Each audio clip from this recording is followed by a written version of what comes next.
আজকের যুদ্ধ শেষ থেকে শুরু করা। তোমার জীবনের প্রতিটা সকাল তো যুদ্ধ, আর সেই যুদ্ধক্ষেত্রে তুমি সামান্য সেনা। হতে চাও রাজা নাকি নাইট?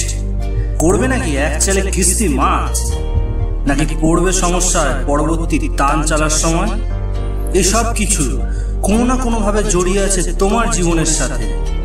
বুঝতে পারবে ঠিক তখন যখন না দৌড়ে না থেমে শুধু চলতে থাকবে, শুধু চলতে থাকবে। কি ইমাজিনেশন আসছে না? চেস বোর্ডে চোখের সামনে সবার সেরা রাজাকে দেখতে পাচ্ছ। রাজা হতে চাইলে বিনা লক্ষ্যে ধীর গতিতে শুধু অপেক্ষা করতে হবে, হয় জেতার নয়তো বাঁচার। কি এইভাবে জীবন কাটাবে নাকি?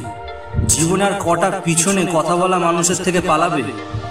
এমন রাজা হয়ে লাভ কি যেখানে শান্তিতে মাথা উঁচু করে বাঁচতে পারলে না? এবার তাহলে মন্ত্রী হওয়া যায়। মন্ত্রী যার একটাই লক্ষ্য, সব দিক থেকে আক্রমণ করা, তীব্র গতিতে অজস্র ঘর রাজ করা। কি মন্ত্রীর মতো জীবন কাটাবে?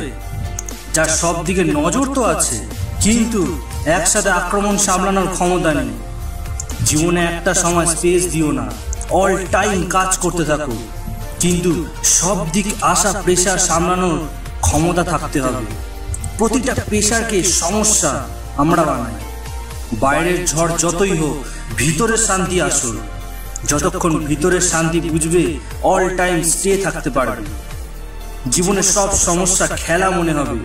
নাইট ঘোড়ার আড়াই চাল অনেক মারাত্মক শত্রুপক্ষের জন্য।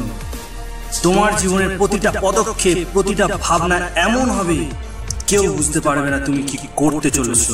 যে নিঃশব্দে নিজের কাজ করে তার কাজ তত আওয়াজ ওঠায়।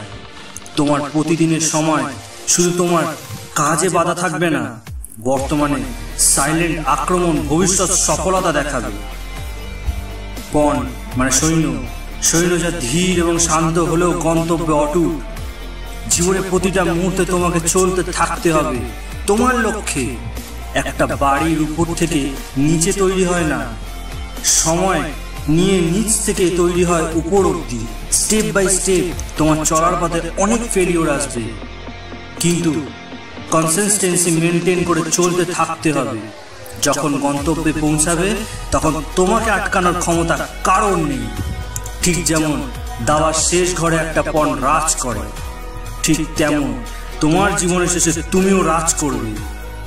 শুধু তুমি প্রথমেই রাজা হবে, নাকি নিজেকে রাজা তৈরি করে রাজ করবে? বিচারটা তোমার।